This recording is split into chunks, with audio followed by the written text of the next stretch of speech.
dado las condiciones que nos impone la pandemia desde ya hace un tiempo. En esta segunda sesión vamos a tener las exposiciones van a estar a cargo de Carolina Gandulfo y de María Agustina Morando. Va a comenzar María Agustina y luego Carolina. La tesis de María Agustina Morando se titula Ñande, Ñe, Jecove, Lengua y Praxis Social entre los chanés del noroeste argentino. Fue dirigida por Diego Villar. Y la de Carolina Gandulfo se titula Había sido que soy bilingüe, agenciamientos lingüísticos y políticas del lenguaje en territorio bilingüe guaraní-castellano en Corrientes, Argentina. Obviamente acá el eje en común es antropología y lenguaje, y la directora de la tesis de Carolina fue Claudia Briones. Bueno, una breve mínima reseña sobre la tesis de Agustina Morando. El propósito de su tesis ha sido desarrollar un estudio etnográfico de las prácticas comunicativas entre los chané del noroeste argentino, que explora las distintas formas en las cuales la lengua se articula con distintos planos de la praxis social. En otras palabras, ella trata de describir y estudiar las prácticas comunicativas en la lengua nativa, tal como los propios hablantes la emplean en diversos contextos sociales, como la espacialidad, el liderazgo político, el parentesco, la jerarquía, el género, la corporalidad, lo emocional, lo ritual o lo cosmológico. El estudio entonces aborda las diversas formas que adopta este uso social de la lengua y las condiciones específicas de cada esfera a las que pertenecen las prácticas comunicativas, que se plasman en distintos géneros como rogativas, consejos, cantos, fórmulas curativas, adivinanzas, etc. Más allá del registro puntual de estos datos, la tesis pone énfasis en las condiciones indexicales de la interacción y los comportamientos implícitos o no verbales registrados durante este trabajo etnográfico. Así se busca realizar observaciones en diferentes contextos, familiar, escolar, político, laboral, religioso, teniendo en cuenta un mayor número de variables, como género, edad, estatuto étnico, posición social, a fin de que el corpus sea representativo de esta situación sociolingüística.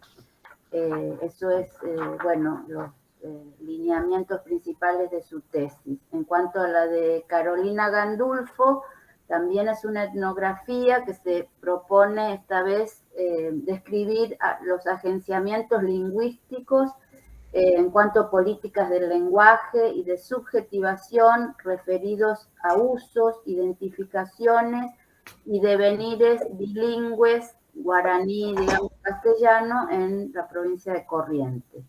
Va a tomar diferentes aspectos, como una caracterización sociolingüística en un paraje rural con niños y maestros, la transmisión intergeneracional del guaraní con 2 grupos familiares, y también va a dar cuenta de un recorrido genealógico del guaraní desde la época colonial, hasta la actualidad, a partir del análisis de fuentes documentales, ¿no?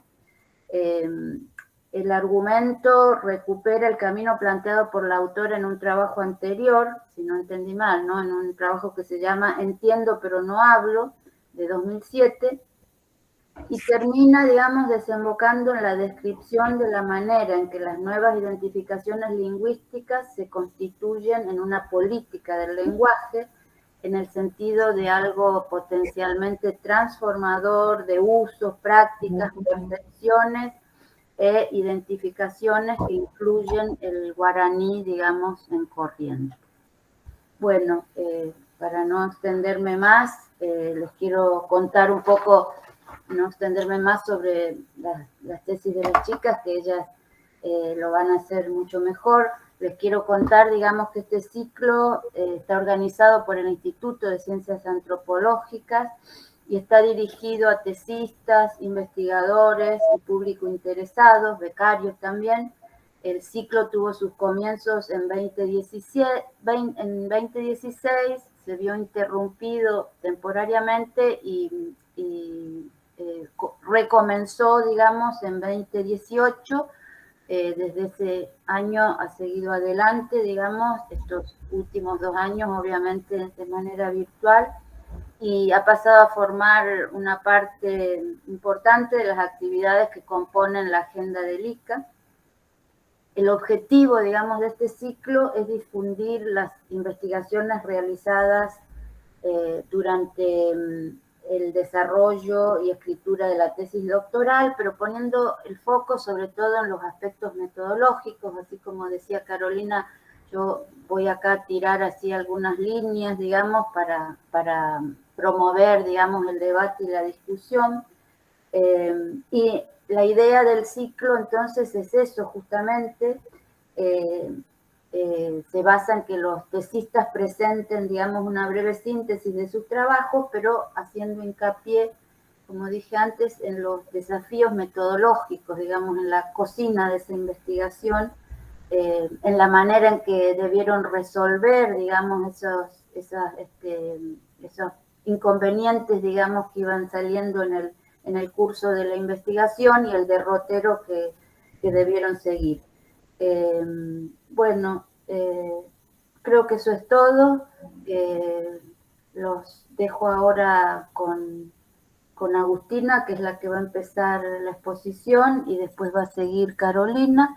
Y después vamos a abrir un espacio para preguntas, digamos, y para participaciones de los que están acá presentes, ¿ok? Bueno, María Agustina, yo me voy a silenciar para evitar ruidos. Bueno, ¿okay? Perfecto. Voy a tratar de compartir.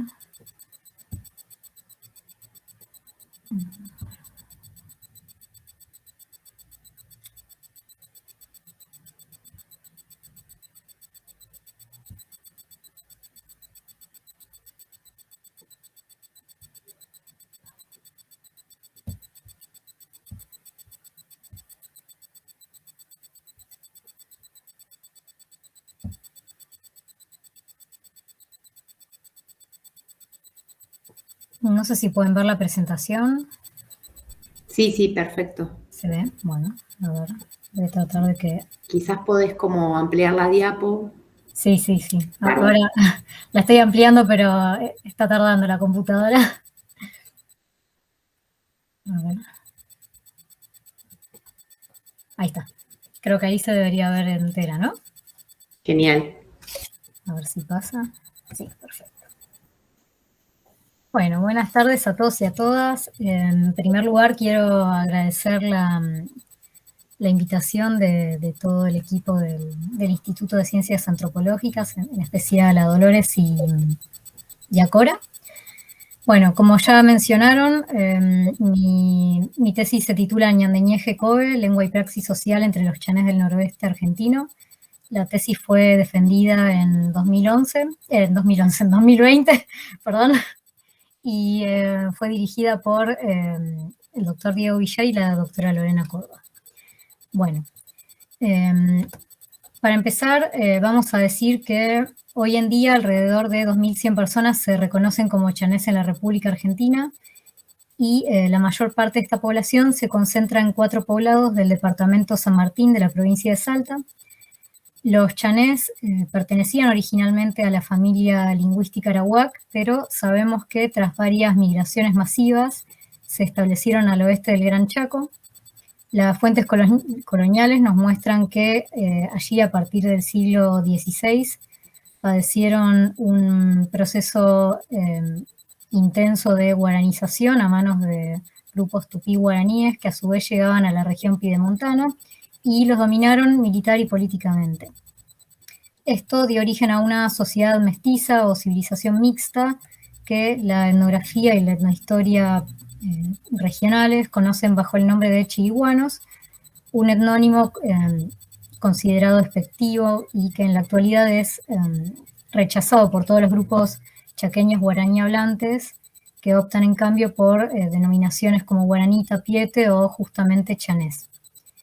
Bueno, por esta razón, a lo largo de su historia, los chanés atravesaron por un doble proceso de transición lingüística. En una primera etapa, a consecuencia de la dominación y el subsiguiente mestizaje a manos de estos grupos tupí guaraníes, experimentaron un quiebre lingüístico que podríamos llamar de guaranización. Y luego, en una segunda etapa, padecieron una transición que podría caracterizarse como castellanización, iniciada más tardíamente por la adopción progresiva del castellano, debido al avance misional y al contacto cada vez más fluido con el frente colonizador. Como resultado de esto, la antigua lengua de los chanés aparentemente no sobrevivió hasta el siglo XX y solamente quedó registrada una muy pequeña lista de 6 términos rescatados por el etnógrafo sueco Erland Nordenskiöld, a los que los hablantes contemporáneos no asignan significado alguno.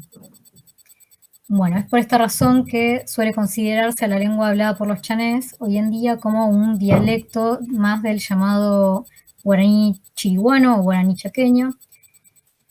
Sin embargo, es importante señalar que la integración de los chanés dentro de este extenso conjunto guaraní no puede entenderse como una asimilación total. De hecho, los estudios contemporáneos revelan que la herencia arawak es perceptible todavía en algunos aspectos de la cultura material, por ejemplo, la alfarería, las técnicas de tejido, la confección de máscaras, en ciertos rasgos de la organización sociopolítica, por ejemplo, en algunos mecanismos de autoridad política, organización de formas de trabajo colectivo, e incluso en algunos marcadores lingüísticos. A su vez, este juego de influencias seguramente explica el hecho que, a través de su historia, los chanés hayan mantenido una conciencia clara de su diferencia étnica y más puntualmente en la cuenca del río Itiyuro, que es donde llevé a cabo mi trabajo de campo. Bien. Tomando en cuenta este juego particularidades etnohistóricas y lingüísticas, el objetivo general de mi tesis doctoral fue desarrollar un estudio etnográfico de las prácticas comunicativas entre los chanés del noroeste argentino. La meta era realizar una etnografía integral de las formas en las cuales la lengua de los chanés, como sistema de clasificación de experiencias, se articula con distintos planos de la praxis social. O bien, en otras palabras, describir y analizar en el terreno las prácticas comunicativas en la lengua indígena tal y como los propios hablantes la emplean en diversos contextos sociales. Entre ellos la espacialidad, la moral colectiva, el liderazgo político, el parentesco, las relaciones de género, la corporalidad, el ritual o lo cosmológico. De este objetivo primario se desprendieron una serie de objetivos secundarios que han sido dar cuenta de los diversos contextos pragmáticos y experienciales de uso actual de la lengua, atender a las asociaciones significativas que realizan al respecto los propios hablantes, como a la vez a sus variables individuales, etarias, generacionales, de género, estilísticas o étnicas, e indagar los usos diferenciales de la lengua en diversos contextos de la cotidianeidad social. Bien. Para cumplir esta tarea, me planteé algunas preguntas rectoras que guiaron mi proceso de investigación.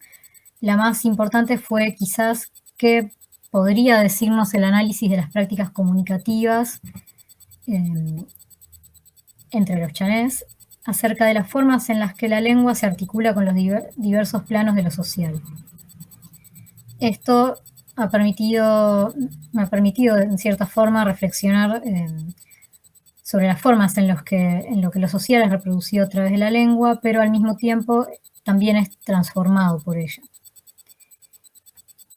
Y como la investigación tomó como eje a la lengua indígena en su aspecto más general, el punto de partida fue el concepto de ñe, es decir, la lengua, la palabra, la voz, el discurso.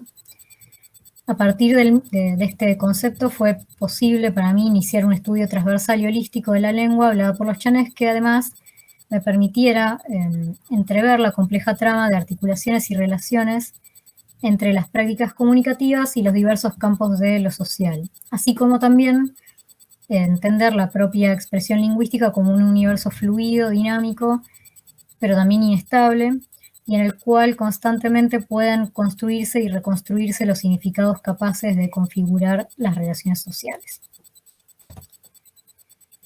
Para lograr todos estos objetivos, realicé 12 campañas de campo, 8 de un mes, 3 de 2 meses, 1 de 5 meses, totalizando 19 meses de permanencia en el terreno.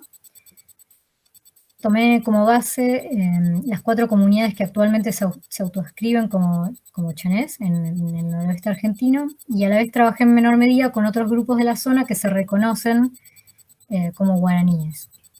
Esto me permitió de alguna manera colocar en perspectiva comparativa algunas cuestiones específicas ligadas con la propia lengua, pero también con la pertenencia étnica o con algunas cuestiones de la historia local. En lo que se refiere puntualmente al trabajo de campo con los chanés, trabajé en total con 16 grupos familiares, dentro de los cuales encontré hablantes que poseían distintos tipos de competencia y ejecución lingüística, lo cual, bueno, puede interpretarse a la luz de la situación de bilingüismo que existe actualmente en estas comunidades. Bien, la metodología de trabajo se basó principalmente en la observación participante. Acá debo hacer una salvedad. Preferí evitar las habituales entrevistas abiertas, semiestructuradas o cerradas, y opté en cambio por seguir más una línea como la propuesta por el antropólogo norteamericano Charles Briggs, que asume que la entrevista no suele formar parte del repertorio de géneros orales de muchas comunidades de habla y privilegia entonces el uso de la conversación cotidiana. Me concentré entonces en registrar y analizar situaciones de habla espontáneas, es decir, actos de habla provenientes de distintos contextos comunicativos creados por los propios hablantes en el transcurso de la interacción social, sin forzar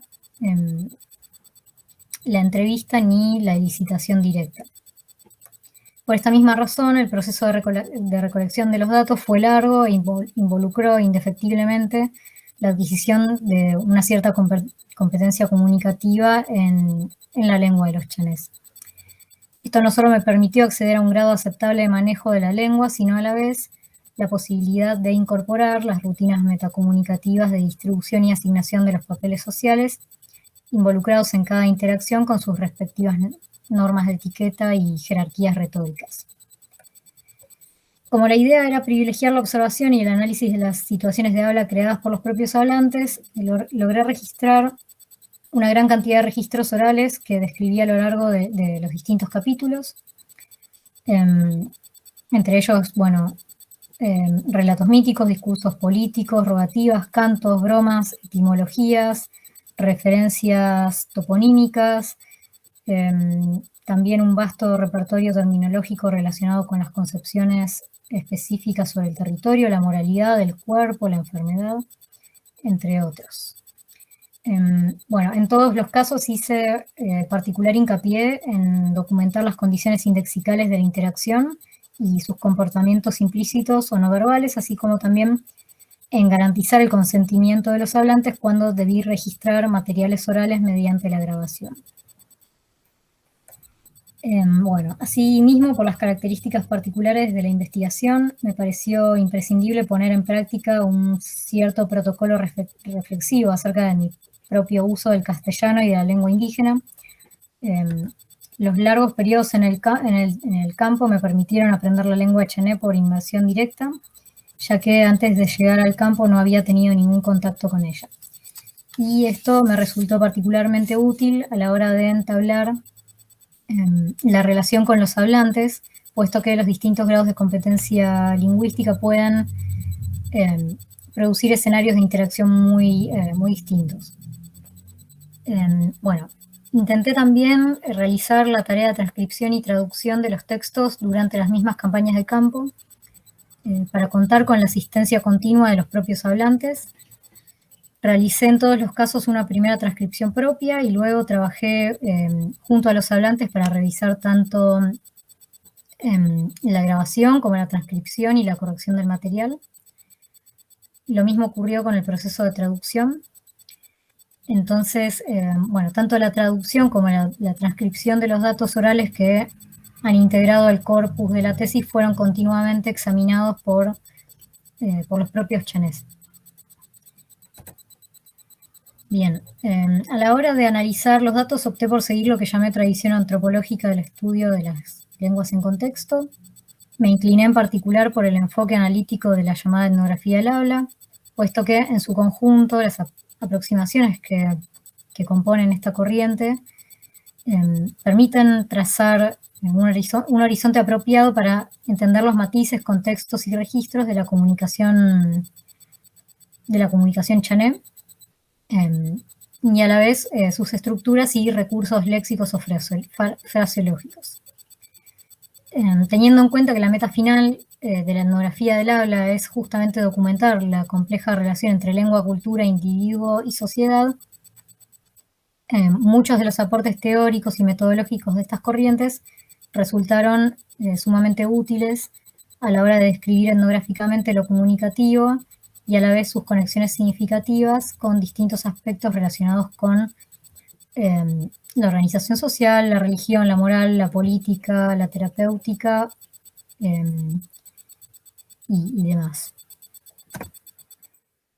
Bueno, debido sin duda a la trayectoria histórica que mencioné inicialmente, los actuales chanés son mayormente bilingües y en el campo se puede observar una coexistencia fluida del chané y del castellano. Para comprender mejor el funcionamiento del bilingüismo, seleccioné algunos contextos que me parecieron críticos. Los voy a tratar brevemente. El primer punto sobre el que quisiera llamar la atención es la actitud diferencial con respecto a la lengua en las familias que podríamos llamar tradicionales y aquellas otras que podrían caracterizarse como no tradicionales. Para los hablantes de las primeras, el creciente contacto con la sociedad criolla hace que el ñe puro, es decir, la lengua indígena, peligre. Aunque según afirman, la lengua se mantiene no solo porque ellos la utilizan de forma consistente en su cotidianidad, sino también porque insisten al mismo tiempo sobre la necesidad de conservarla y solo recurren al castellano en caso de ser necesario. Por ejemplo, en el ámbito escolar, en su relación con los criollos, en el ámbito laboral, entre otros. Por el contrario, los hablantes de las familias no tradicionales han dejado mayormente de transmitir la lengua indígena, argumentando por lo general que su enseñanza tiene un efecto negativo sobre el aprendizaje general de los niños. Por ejemplo, en el caso de que estos pretendan continuar sus estudios secundarios o obtener un puesto de trabajo fuera del poblado. Bien, otro de los contextos interesantes para apreciar el fenómeno del bilingüismo es el ámbito escolar.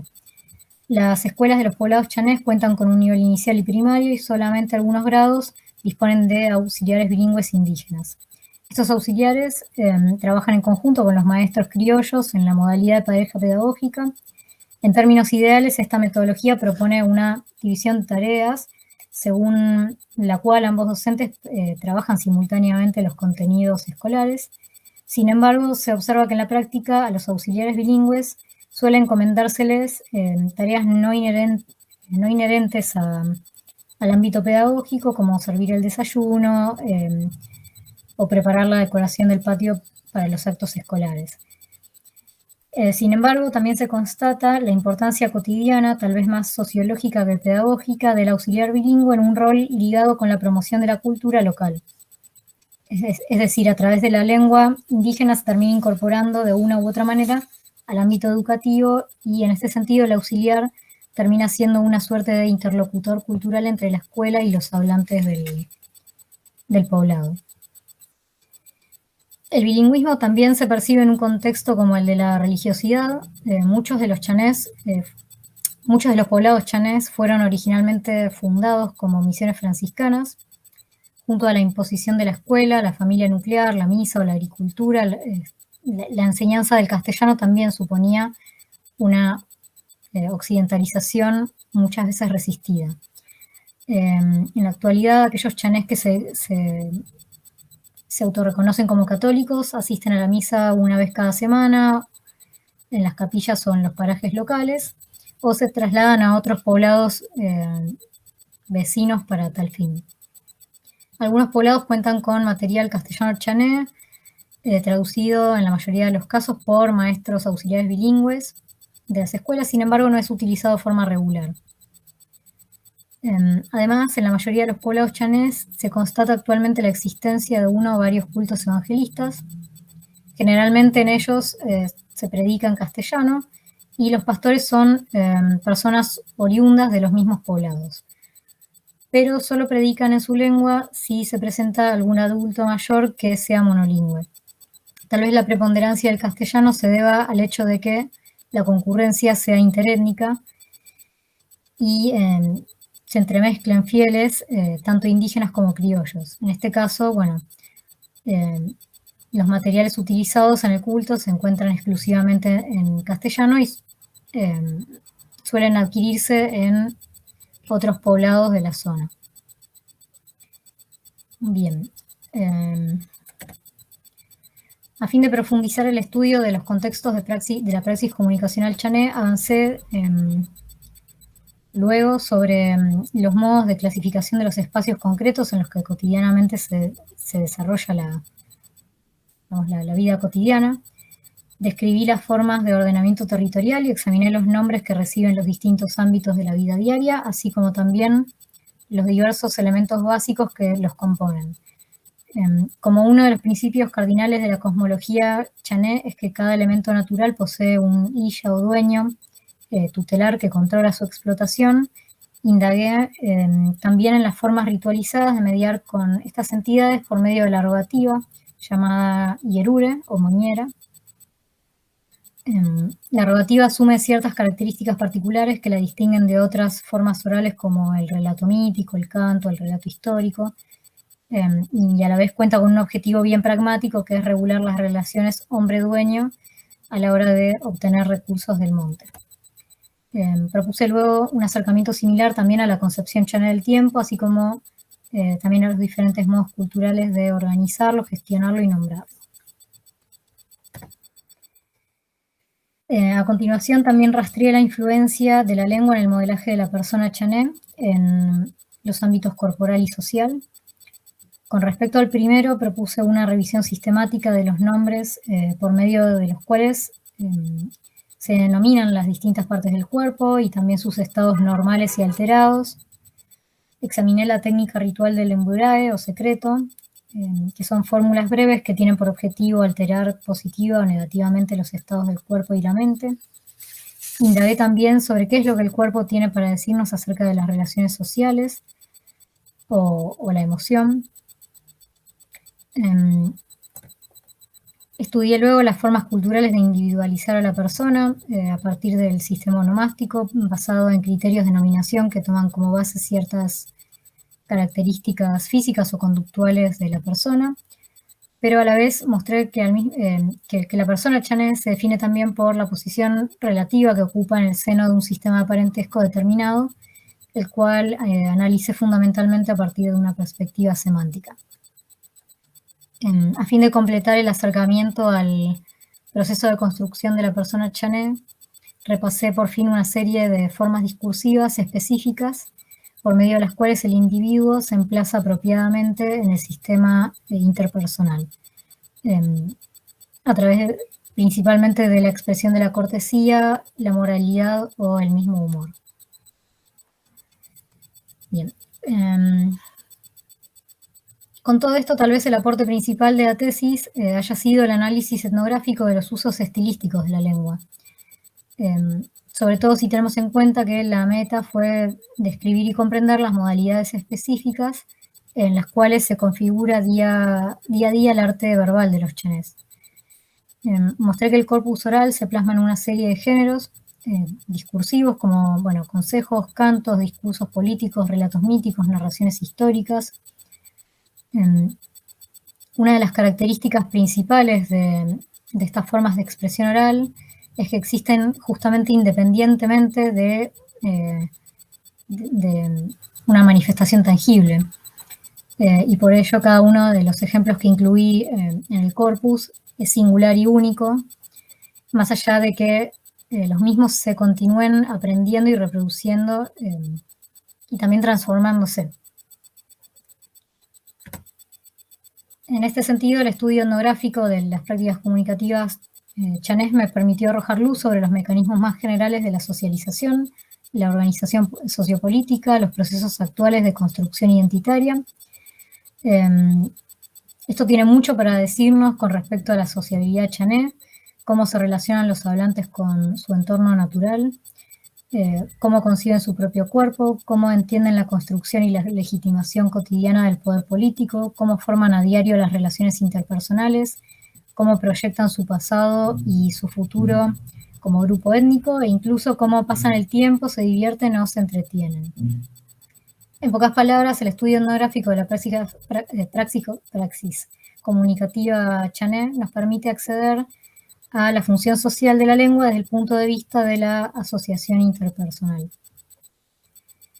Por otra parte, el tipo de material con el que trabajé supuso una delicada tarea de traducción, una traducción que de hecho permitiera acceder tanto al investigador como al eventual lector del trabajo a un universo discursivo ajeno de alguna forma que resulte reproducible. Este proceso implicó mucho más que buscar meros equivalentes que permitieran transferir palabras de una lengua a la otra. No solo requirió de un cierto dominio de los aspectos estructurales de ambas lenguas o de los diversos registros que les sirven de contexto, sino a la vez de un conocimiento confiable de sus hablantes, de su ideología, de sus costumbres. Y aún así, más allá de esto, soy consciente de que los malentendidos y los dilemas interpretativos son inevitables. Más que el esclarecimiento de meras equivalencias, entonces me pareció mucho más provechoso acá entender la traducción como una suerte de puerta de entrada al análisis progresivo y por definición, digamos, inacabable de los múltiples usos de una lengua en constante cambio, y así como también de aquellos contextos en los cuales estos usos adquieren su sentido social. Si no existe un procedimiento enteramente confiable para reflejar el conjunto de relaciones, experiencias, creencias, sensaciones, emociones involucradas en el uso de una determinada lengua, la lectura etnográfica sí puede aspirar al menos a trazar una suerte de radiografía lo más informada posible de un momento específico de la lengua y la cultura de los otros, una radiografía que procure atender a todas las asociaciones y a todas las relaciones, o al menos al máximo número posible de ellas, para captar el mayor número posible de conceptos, símbolos, contextos, de imágenes y metáforas que nos regalan un atisbo de un universo mucho más rico que el que puede captar el ojo del eventual observador. Bueno, muchas gracias. Cualquier comentario es bienvenido. Gracias a vos, Agustina. Yo creo que los comentarios los vamos a dejar para el último, ¿no? Así que Sí. Si van anotando algo que quieran preguntar después, porque así la escuchamos ahora, seguimos con Carolina y Dale. Dejamos para el último, ¿verdad, Dolores? Sí, perfecto. Sí. Bueno, voy yo. Yo quiero empezar tratando de llevarlos, o traerlos, mejor dicho, al lugar donde vivo hace muchos años y donde trabajo y donde produzco conocimiento en conjunto con mucha gente. Entonces quería compartir con ustedes un videíto, vamos a ver si sale, porque Meet, y con eso arranco. A ver.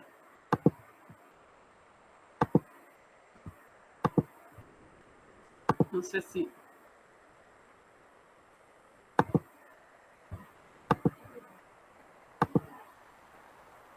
Ustedes me dicen si se ve. Ahí estás compartiendo. Bueno, y me dicen si se escucha.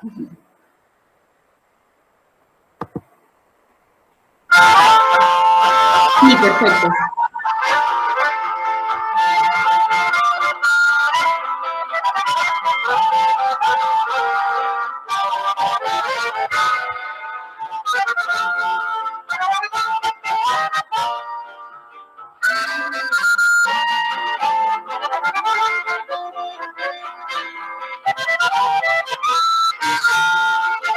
La tarde como tantas, mirando el azul del cielo.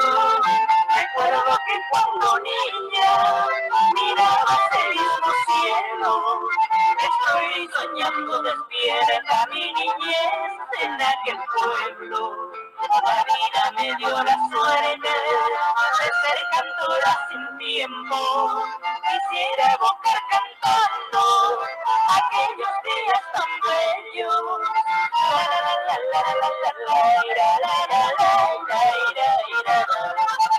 La mesa larga en el patio, 9 hermanos y los viejos, mirando de aquí a ahora, ni siquiera estaban viejos. Sin darte cuenta esta vida te va quitando de a poco y te llega la otra historia para construir tu modo.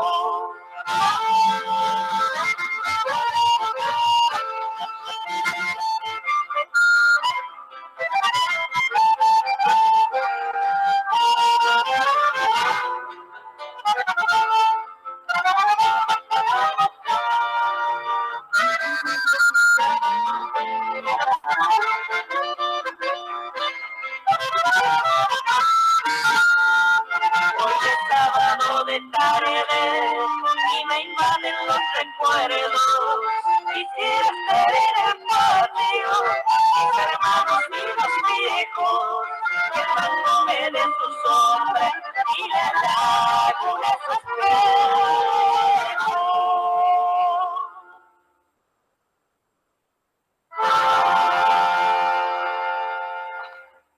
Vejen duque gente escuera, oñe epota Carolina Gandulfo, una guaina que jeta omba apoina ñande tarahuipe, jaecoge camba epa el guaraní, jamapa los guarangos. Tu historia coñi purú un día, o soplajo un fuerte viento norte, debajo de un ceibo, ñañe mongueta Carolina Gandulfo, jaja, echute, taita yayapara guaranipe. Heiche chenikonday kwajay, Hopeinico omba apo, José Magatu. Entiendo pero no hablo. Un libro que explica de Maiche Bañañe en los correntinos. Ya gente potapoina, jae o presenta potaina ñandebe, había sido que soy bilingüe. Me que caro, eñe ekatu.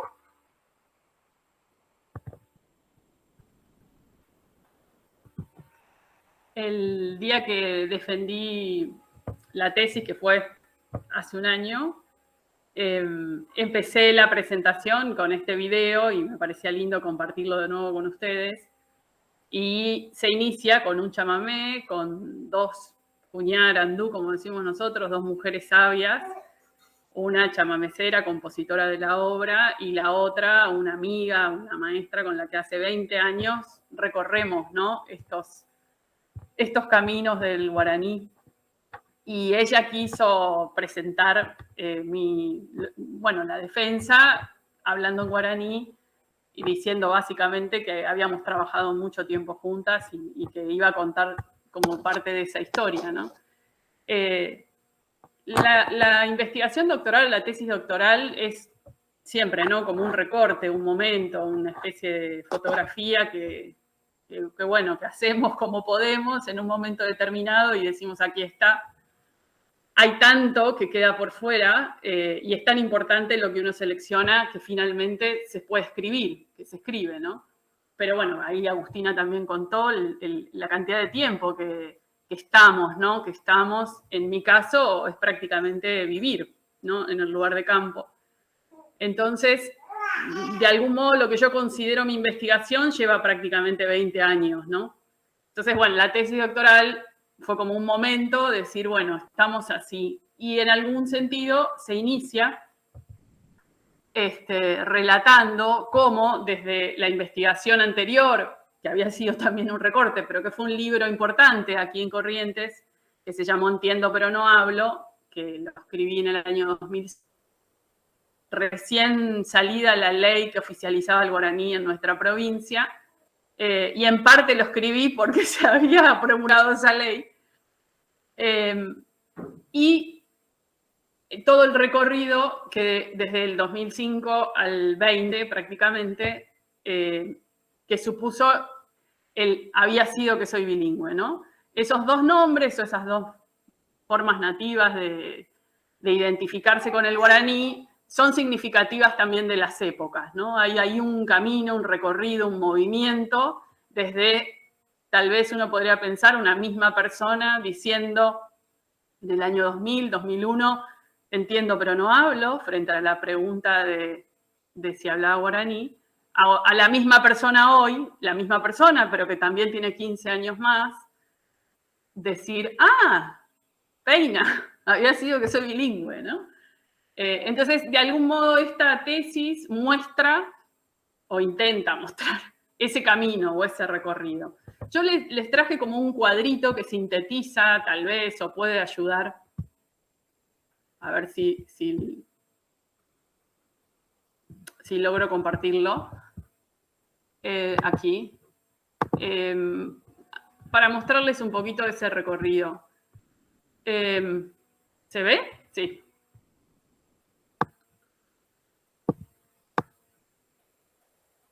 Del entiendo pero no hablo, ese camino llega al había sido que soy bilingüe, ¿no? Entonces, para construir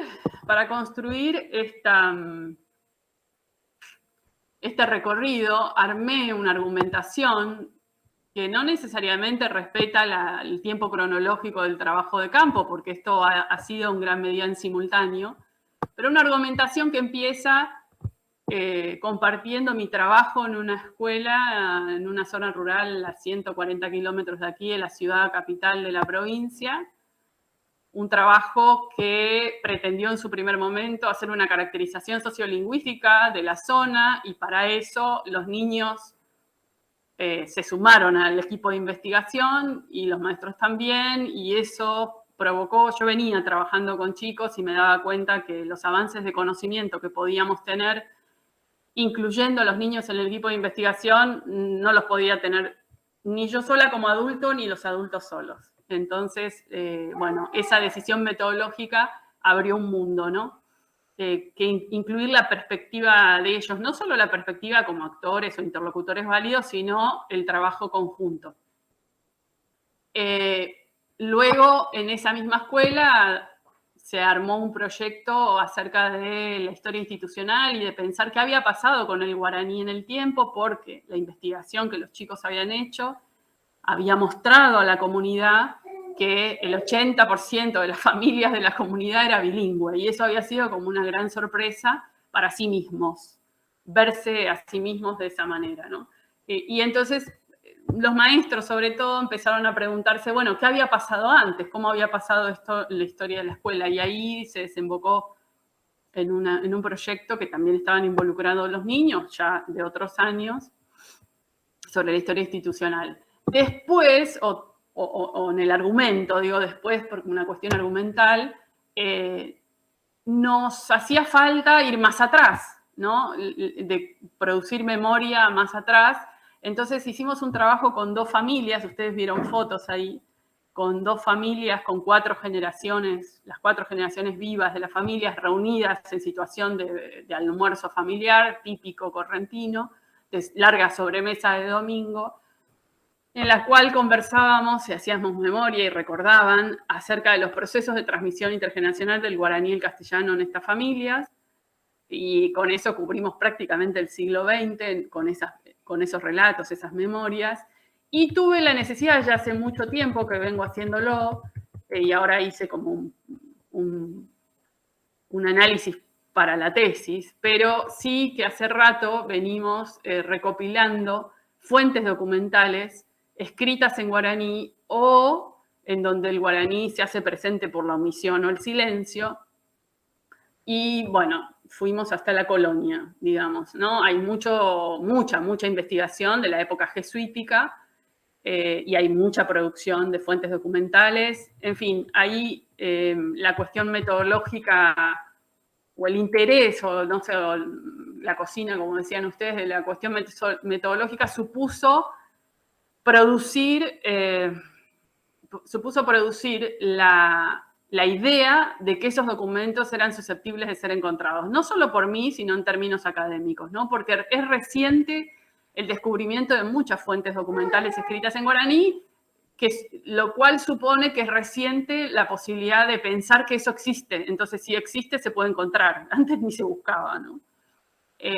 Bueno, y ahí colaboramos con unos equipos de investigación de París en relación a esto. En fin, hay como todo un mundo. Pero yo hice un recorte para la tesis, ¿no? Y finalmente esto desemboca en una descripción de los procesos que yo finalmente llamé agenciamientos lingüísticos, que es una categoría que un poco le fui dando cuerpo yo a partir de los datos de la investigación y que finalmente propongo como la categoría que describe de algún modo estos procesos que hacen que las personas hablantes de guaraní en Corrientes cada vez más usen más el guaraní, produzcan ámbitos nuevos de uso del guaraní y a la vez cambien sus identificaciones respecto al modo en que se relacionan con el guaraní. Los ejes conceptuales globales, a ver, tal vez les voy a mostrar otra filmina simplemente para mostrárselos así más esquemáticamente, tal vez.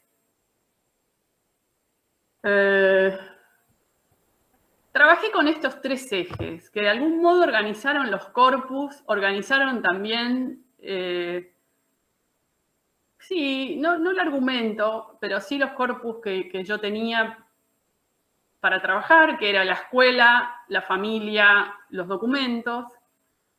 Y de algún modo conformaron el esquema analítico de todas las tesis y le dieron cuerpo a la categoría agenciamiento lingüístico. Creo que funcionó muy bien y que hoy por hoy son ejes y categorías muy potentes para los análisis de otras cuestiones que seguimos haciendo.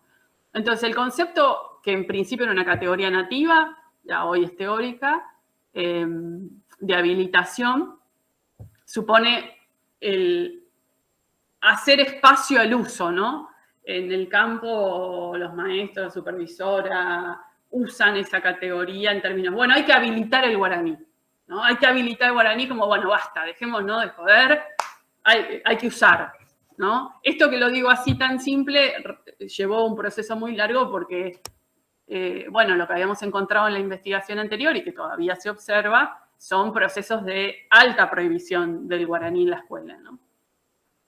Y esta categoría estuvo, o su par de eje, fue la de repertorios lingüísticos, ¿no? Porque fue la más operativa para poder describir los diversos repertorios lingüísticos que se observaban, que se reconocían y que se producían, ¿no? La categoría interpelación, si bien no es una categoría nativa, surge de la investigación en términos de el estudio de transmisión intergeneracional lingüística y cómo observo que la cuarta generación o la generación de los jóvenes, que son a la vez, y esto es algo interesante de la metodología de este trabajo, las dos jóvenes del equipo, dos chicas que son parte del equipo de investigación, a su vez participamos o armamos el equipo de trabajo en sus propias familias, ¿no? Entonces aquí de nuevo, los niños eran investigadores en su contexto rural, en el contexto de la escuela y de su paraje, y las jóvenes fueron investigadoras del equipo de investigación de sus propias familias. Eso fue, bueno, muy interesante porque produjo, bueno, la posibilidad no solo del acceso, sino de un pensamiento o de una posibilidad de reflexividad compartida, como yo llamé, reflexividad sociolingüística compartida en el marco del equipo, en donde, bueno, se desdibuja, ¿no? ¿Quién es el equipo de investigación y quién es el sujeto a ser investigado? No sirve esa división, ¿no? Para pensar esto. Y el tercer eje es la categoría de visibilización, con su par ideologías lingüísticas, y esto, el concepto de visibilización, yo me inspiro en Foucault, en el modo en que Deleuze define a Foucault, o explica, ¿no? Yo tomo con muchas libertades, ¿no? Lo tomo, lo hago mío y lo uso para mi propia conveniencia. Pero en este caso, la categoría de visibilización suponía no solo visibilizar en términos de poner luz allí y ver algo, sino de producir algo que no existía, ¿no? Darle entidad, constituirlo. Y en ese sentido, las fuentes documentales, si bien podemos decir existían, también podríamos decir no existían porque no estaban identificadas, ¿no? Ni menos puestas al análisis ni de la academia ni de las memorias de las poblaciones con las que trabajamos, que de hecho se sorprenden cuando ven documentos escritos en guaraní, ¿no? Entonces, bueno, el concepto de ideologías lingüísticas acá acompañó este eje y, como les digo, finalmente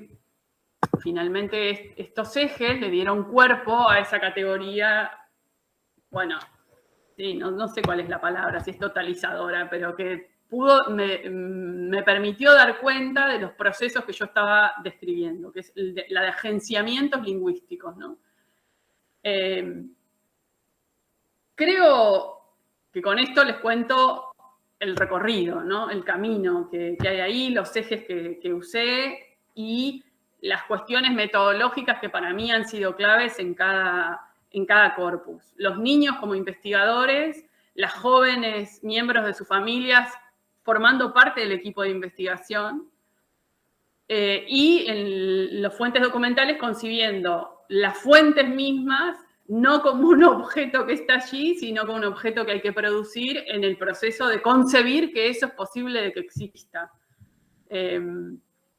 Creo yo que con eso estamos y quiero compartir con ustedes un video de 2 minutos para que vean a mis colegas, a mis compañeros en el trabajo de campo, aunque sea que es un poquito, pero me parece que eso puede mostrarles algo del trabajo también. A ver.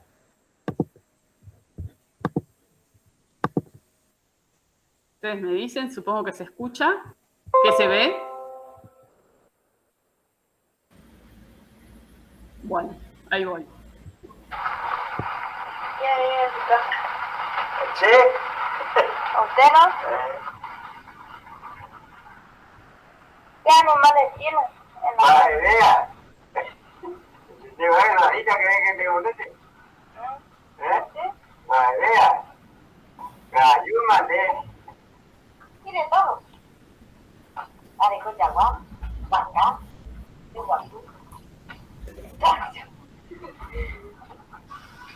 Mabapa one guaraní. ¿Quién habla guaraní? Todo. Mabapa one guaraní.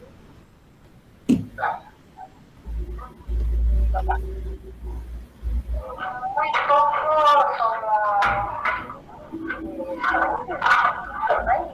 yo y los chicos que me entienden, pero no. Así no ahora. ¿En qué momento habla guaraní? Cuando encuentre una persona que hable guaraní. ¿En qué momento hablan guaraní? ¿A quién hablan? ¿Cuándo están haciendo cosas? Hablan. ¿Se habla Maylén? ¿Se habla Maylén y Omar? ¡Vení! Cuando estamos haciendo bien. ¿Con quiénes hablan? Con mi padre. Vayan a hacer la casa. Déjame. están desayunando a la mañana en castellano o en guaraní, conversan. Los dos, ¿no? En castellano, en guaraní, en cualquier momento hablamos. ¿En qué momento hablan en guaraní? Todo el día. ¿Quién habla guaraní? Yo no hablo guaraní. ¿En qué momento habla guaraní? ¿Con quiénes habla guaraní? Bueno, que me presenta uno que habla guaraní. Nosotros somos correntinos, hermano, por eso nos definimos que hablamos de los dos lados, a ellos le hablamos en guaraní, en castellano, y si no, no somos correntinos. Bueno, ahora sí estoy. Y solo llamar la atención sobre esa contradicción que el señor tiene cuando los chicos le preguntan, ¿habla guaraní? No, pero cuando está haciendo qué cosa habla guaraní. Ese tipo de intercambio comunicacional lo tienen los niños, ¿no? Unas pautas de conversación adulta, eso no se da, porque si el señor me dice que no le pregunto, no le repregunto dónde, ¿no? Como decir, vos sos tonta, te estoy diciendo que no. Los chicos cumplían su tarea de entrevistadores independientemente de lo que el mundo les respondiera. Y eso posibilitó encontrar una gran cantidad de gente pisándose, al decir de una de las maestras cuando analizaba la información.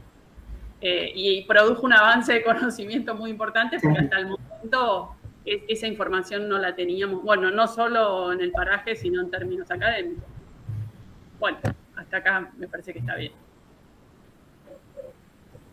Bueno, muchísimas gracias a ambas. La verdad que fueron unas exposiciones geniales, excepcionales. Estamos también con Cora muy contentas de haber combinado, ¿no? sus presentaciones en esta tarde, porque escuchándolas, lamentablemente todavía no están disponibles las tesis de ustedes en el repositorio, porque bueno, las han defendido hace no tanto tiempo, pero conociendo un poco el trabajo y a partir de los resúmenes imaginábamos que se iba a dar esta serie de diálogos. Sobre todo lo advierto mucho desde lo metodológico, ¿no? Como ambas esta etnografía la han combinado también con esta búsqueda de fuentes documentales que se retrotraen a la colonia, y bueno, y estas decisiones metodológicas que fueron tomando, que más allá de la problemática en particular, nos hablan de una sintonía. Así que, bueno, estamos muy, pero muy contentas y contentos con Alejandro también de tenerlas hoy aquí y a todos ustedes. Así que, bueno, si les parece, más allá de que está, por supuesto, habilitado el chat para comentarios, podemos también tomar la palabra a los invitados también para hacer preguntas y comentarios a las expositoras. Una cosita antes de empezar. Las tesis de ustedes van a estar eventualmente en el repositorio, ¿verdad? ¿Es porque son muy recientes que no están o es porque ustedes no? Ni idea. Creo que me pidieron, pero la verdad que no sé. Yo la voy a subir en cualquier momento a la web, no la subí nomás. Porque te digo que en lo del repositorio funciona bien, porque ellos hacen como una pequeña edición, viste, ahí en el yo creo que me la de edición, pero el autor tiene que haber dado el permiso, digamos, porque si vos creo que sí. No sé vos, Agustina, pero creo que preguntaron por mail, tal vez. No, a mí no me preguntaron nada, pero defendí en mayo del año pasado, en el medio de la pandemia, entonces... Quizás debieras ponerte en contacto, porque es el repositorio, digamos, después pone un link y vos podés citar, digamos, pueden citar tu tesis y poner disponible en internet, y ese link está bueno, y la edición que hacen es bastante buena, digamos, así que... En mi caso, si alguien está interesado en la tesis, ya fue publicada la tesis en forma de libro. Entonces así que... quizá por eso es, porque, claro, quizás es por eso que entonces no está en el repositorio. Bueno, era eso nomás.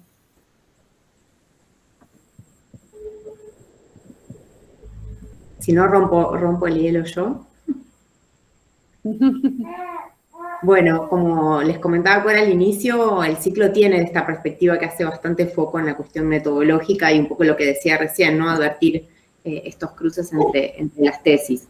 Y medio al pasar, Agustina, un poco más en profundidad, Carolina, vos, Agustina, comentabas en esta decisión, ¿no? de incorporar, bueno, Carolina, a estas niñas en el proceso de investigación, en el equipo de investigación. En un momento, Carolina, hacías referencia a un corpus que fue examinado por los propios chanés, ¿no? Lo dijiste medio hacia el pasar, pero un poco recuperando esta cuestión, esta decisión de una etnografía, no sé, más colaborativa, si nos podías contar un poco más cómo había sido ese proceso, y vos, Carolina, si querías también, como, digamos, detenerte un poco más en ese aspecto, ¿no? ¿Cómo fue ese proceso de incorporar a cada una en sus investigaciones a nuevos investigadores, ¿no? El rol que cumplieron.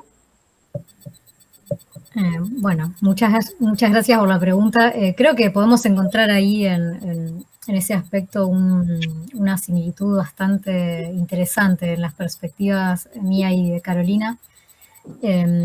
Sí, como bien dijiste, yo registré, bueno, los textos orales y luego hice un trabajo bastante extenso con los propios hablantes. Ellos revisaron las grabaciones conmigo, hablamos sobre las grabaciones, yo hice siempre una primera transcripción que luego también la revisé con ellos.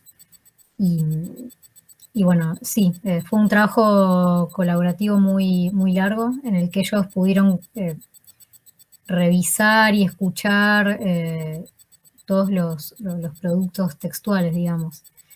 Así que en ese sentido sí, podríamos decir que sí, sin duda es una etnografía colaborativa.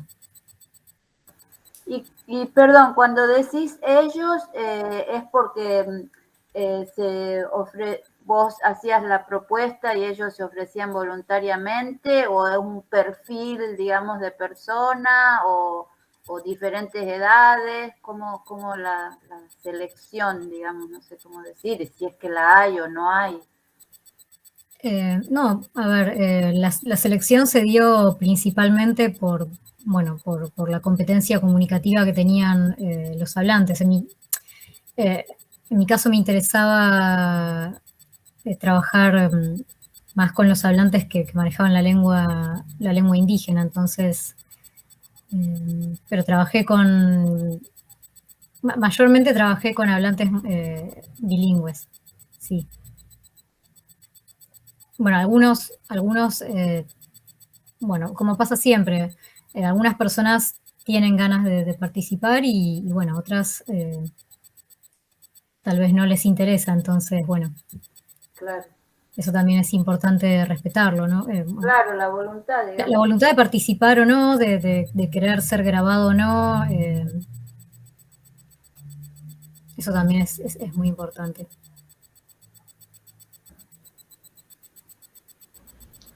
¿Y con niños en particular, Carolina? Y es un tema,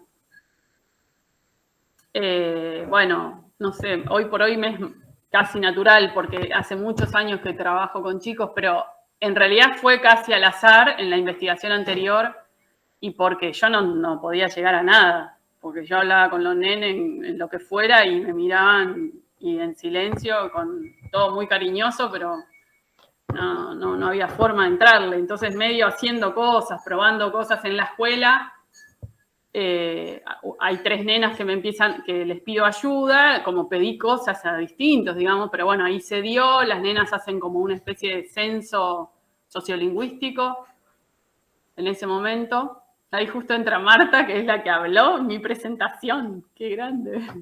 Se enganchó. Y bueno, y eso produjo un avance del conocimiento que para mí un aprendizaje enorme, entonces siempre tuve como, bueno, tengo que hacer algo, tenía esa idea de hacer algo en todo un paraje con todos los chicos y no sé qué. Pero bueno, vos podés decir eso y después las cosas hay que ver cómo se dan.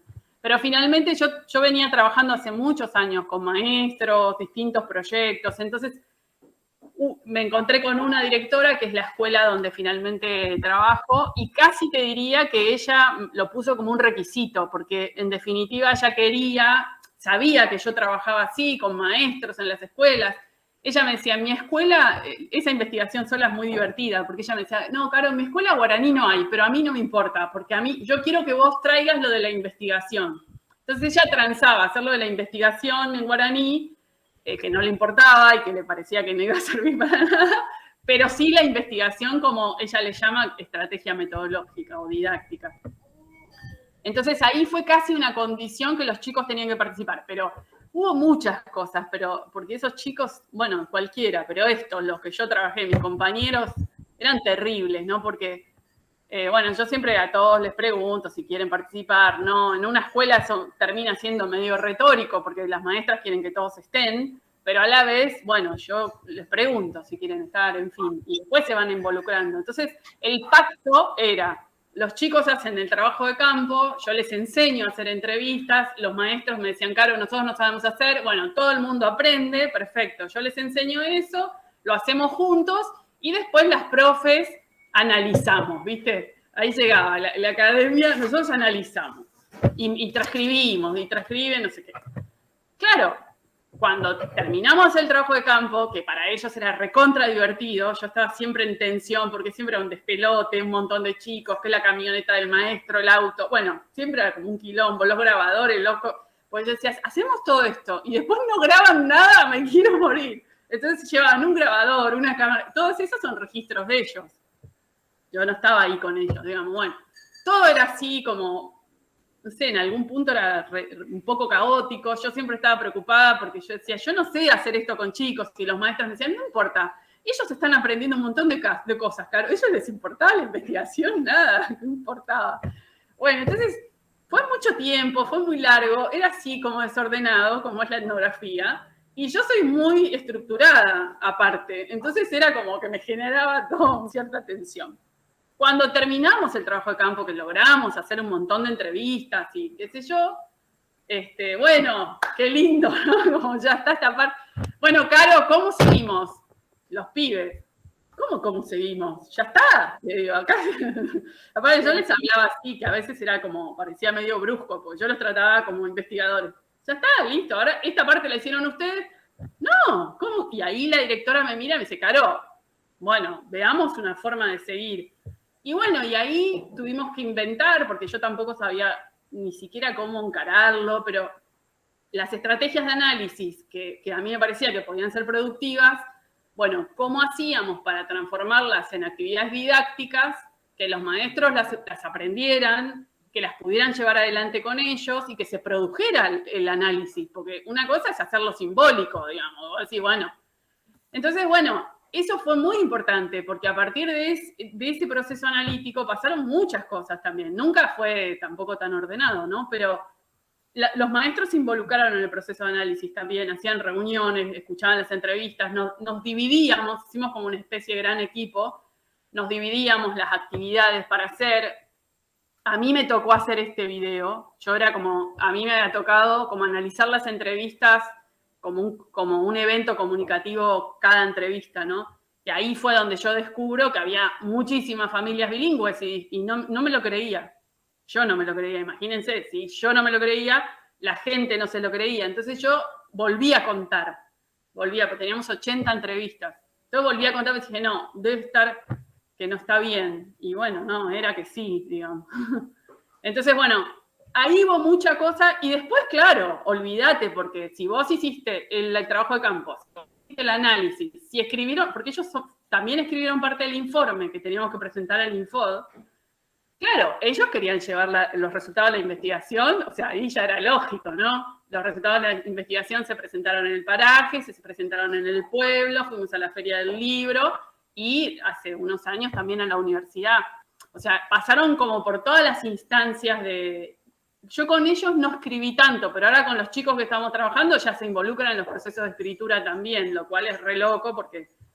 Bueno, porque no te lo crees primero, entonces si no te lo crees, ¿cómo lo vas a hacer, digamos, con ellos, no? Entonces, bueno, para mí yo no tengo como una visión así muy romántica de la situación. A veces parece romántico, pero no la tengo.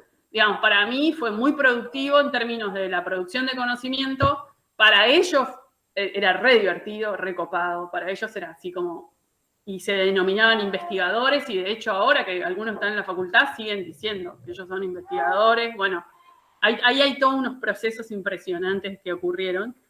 Y para los maestros, digamos, ellos hicieron todo un proceso muy interesante respecto de lo que ellos consideran que los chicos han aprendido a partir de los procesos de investigación, cosas que ellos no podían enseñar o no lograban enseñar, el proceso de investigación lo produce.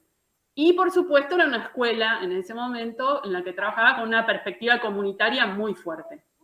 O sea, la comunidad estaba completamente involucrada en estos procesos, los padres, los abuelos, los tíos, los vecinos, aunque no tuvieran hijos.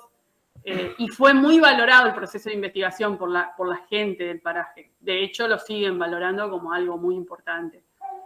Entonces, esa fue como una historia en sí misma, que es, yo sigo aprendiendo de ese proceso y de todo lo que uno sigue maquinando, ¿no? De esos años, y después hemos hecho cosas en distintos lugares.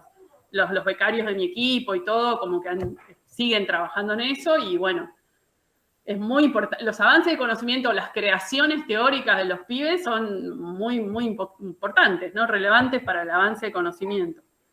Y en el caso de las familias y las jóvenes, eran parte del equipo, queríamos hacer estudios familiares, a ellas se les ocurrió, o a ellas, a nosotras, no sé, en el trabajo, los padres y la familia ya tenían conocimiento del equipo porque ellas estaban siendo parte. Entonces hubo como un involucramiento muy interesante. La gente estaba muy...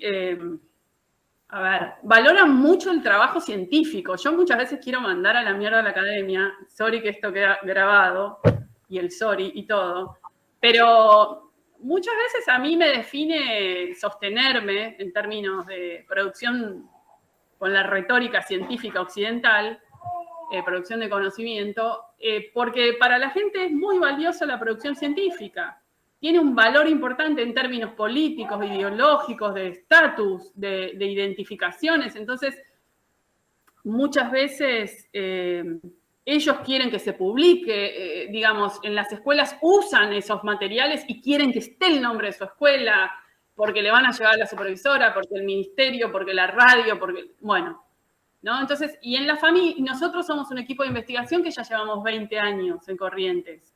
Y fuimos de algún modo los que abrimos el monte, como siempre digo yo, a puro machete, digamos, ¿no? En términos de esta investigación o de estas líneas. Entonces, hay una complicidad, hay como un interés político, ideológico, respecto de hacer memoria, de producir estos cambios que la gente está produciendo, y muchas veces nos conciben como esos aliados o esas aliadas en esos procesos. Entonces, ya no sé bien qué viene primero, diría yo. La investigación de la familia, solamente les cuento, tenemos descrito el proceso metodológico. Yo cuando empiezo la entrevista, entre comillas, entrevista de 5 horas, de charla continuada, en fin, lo primero que hago, pero porque me lo piden, tengo que dar como cuenta del estado del equipo, del arte, de la cuestión, de cómo está. Entonces vos decís, ¿que estoy en un congreso? ¿O estoy en una reunión familiar, un asado de domingo? Entonces a mí me ponen muchas veces en esa situación, me interpelan de ese modo, ¿no?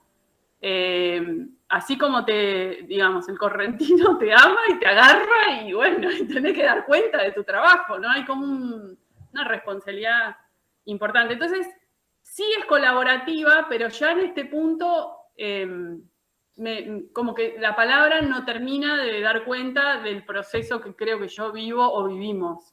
Porque ¿quién colabora con quién? Es mi pregunta, digamos, ¿no? Bueno, acá hay mucha gente que tenemos intereses que confluyen o que los proyectos que hacemos juntos son proyectos de los cuales pueden sacar sus propios intereses. Los chicos, los pobladores, los familiares, los profesores, bueno. Eso se traduce en términos metodológicos y muchas veces decimos que producimos lo que investigamos. No que investigamos lo que está allí ni lo que se produce, sino que, bueno, estamos haciendo cosas y vamos sistematizando pensando y produciendo lo que va cambiando a medida que hacemos, ¿no? Porque estas investigaciones terminan siendo intervenciones, digamos, ¿no? De transformación también en los contextos donde trabajamos.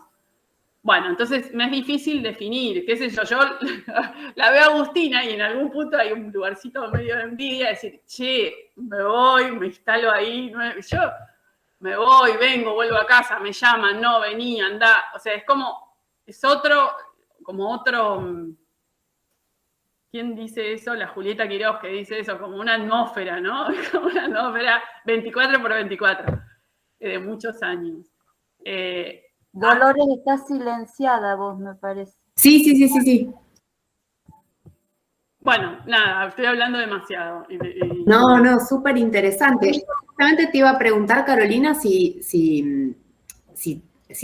han escrito en el equipo y se han publicado sobre, digamos, específicamente sobre esta dimensión del trabajo de campo y, bueno, ¿no? Esto de seguir debatiéndose sobre estas etnografías colaborativas, como esta pregunta por qué adjetivo, cómo adjetivamos.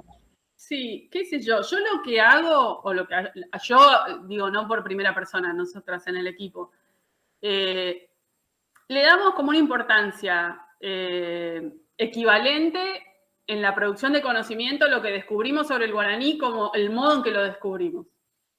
Entonces, hemos escrito algunas cosas que describen el proceso metodológico. Y, por ejemplo, a los chicos en general les encanta reconstruir como lo que le llama la CIRVE, la historia natural de la investigación, ¿no? Que uno podría criticar el concepto, la categoría, pero es como esa reconstrucción de ese recorrido de la metodología, que yo digo que ahí hay una producción de conocimiento, que es el conocimiento procedimental, de producción de dispositivos, diseños que producen y promueven estas cuestiones que estudiamos y que, bueno, son tan importantes para la gente con la que trabajamos. Entonces, le damos importancia a esa descripción. Hemos publicado algunas cosas, el trabajo con los chicos, cómo lo hicimos. Yo ahí publiqué un trabajo que lo hice a partir de cómo ellos reconstruyeron esa memoria del proyecto, que no hubiera sido la forma en que yo la reconstruí, pero seguí un relato de ellos y lo describí. Después el trabajo con las familias, con Tamara, con una de las chicas, Tamara Alegre, describimos como todo el proceso metodológico que hicimos y cómo lo hicimos, porque me acordaba ahí lo que decía Agustina también, con las familias hemos hecho procesos así de, volvíamos y le decíamos, bueno, miren, esta es la primera transcripción. Hay unos abuelos divinos que guardan la transcripción como si fuera un libro. O sea, es un libro, listo, ya está. Se terminó la investigación porque les dimos la transcripción de esa reunión que eran de 5 horas. Y entonces volvemos con algunos análisis y algunas estrategias de taller, como para avanzar en la indagación y para chequear que si que lo que vamos planteando les parece bien. En general lo que escribimos tienen como ese tipo de validación, llamarle, entre comillas, porque ahí se arman otros quilombos después, ¿no? Cuando vas y discutís y se abren otras líneas. Pero ese proceso lo hemos hecho mucho. Y bueno, y las chicas que son hijas en esa familia son parte del proceso, o sea, son partes del equipo de investigación oficial, que ya no sé cómo llamarle, ni dónde se corta, se continuum. Entonces, bueno, ahí ocurre eso, digamos. Y hemos escrito alguna descripción de cómo se hizo ese caminito, ese proceso. Sí.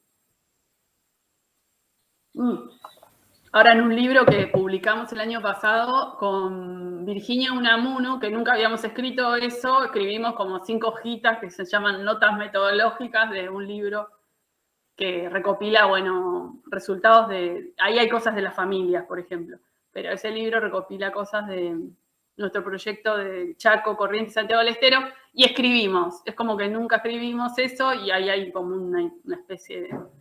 Bueno, nosotros trabajamos así, qué sé yo, por ahora le llamamos colaboración, pero no siempre es lo que se le llama colaboración tampoco, entonces no sé, estamos ahí en dudas con la palabra. Hola, ¿cómo están? Tomo acá la palabra para hacer algunas preguntas también. Una para Agustina, que si podés contar un poco cómo... algo que referiste sobre que miraste como los usos del humor o algo así, si podés contar un poquito de eso, porque, bueno, yo hago trabajo de campo reconstruyendo en parte la historia de cómo se formaron dos comunidades mbiá guaraníes que están ubicadas en San Ignacio, en Misiones, y todo el tiempo en el trabajo de campo es como que el humor aparece tanto, sobre todo algunas personas de las más mayores, como en las interacciones conmigo, y también las veo como en las interacciones sobre todo con quienes no son indígenas, porque bueno, son las que más entiendo, pero también entre ellos, ¿no? Claramente, entonces si tenés ganas de contar como algo más de lo que hayas visto por ahí. Y pues, Carolina también, si hay algo para agregar con respecto del humor, que en tu campo también puede ser. Y en el caso de Carolina, como no me quedó del todo claro las fuentes escritas, cómo fue ese trabajo con las fuentes escritas, si surgieron como a posteriori, o bueno, no, perdón, pero no me quedó del todo claro, entonces también si podemos retomar eso. Gracias. Bueno, muchas gracias, Carla, por tu pregunta. Bueno, la verdad que el humor es quizás uno de los desafíos más grandes de la etnografía, ¿no? Porque, bueno, uno tiene que estar ahí, es algo que no se puede consultar, es algo que es completamente espontáneo. Y, bueno, en mi caso yo fui registrando, para esa parte en particular, fui registrando un montón de situaciones que se dieron a lo largo de todos estos años, situaciones, nada, de todo tipo, cotidianas. Lo que hice fue, bueno, registrar estas situaciones, indagar un poco en qué recursos del lenguaje se explotaban, ¿no? Como la metáfora, la anáfora, la exageración, los juegos de palabras, las rimas. Hay un montón de recursos. A ver, lo mío estaba más que nada enfocado al lenguaje, no sé vos desde qué punto de vista lo trabajás, pero bueno, yo me enfoqué más que nada en eso, en el uso de los recursos, más que nada el lenguaje.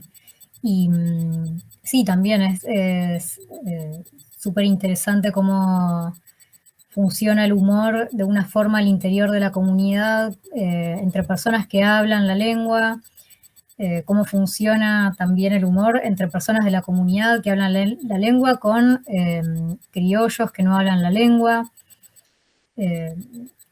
No sé, si te interesa te puedo pasar el trabajo y bueno, es muy chiquitita la parte del humor, pero bueno, tal vez no sé, te puede interesar.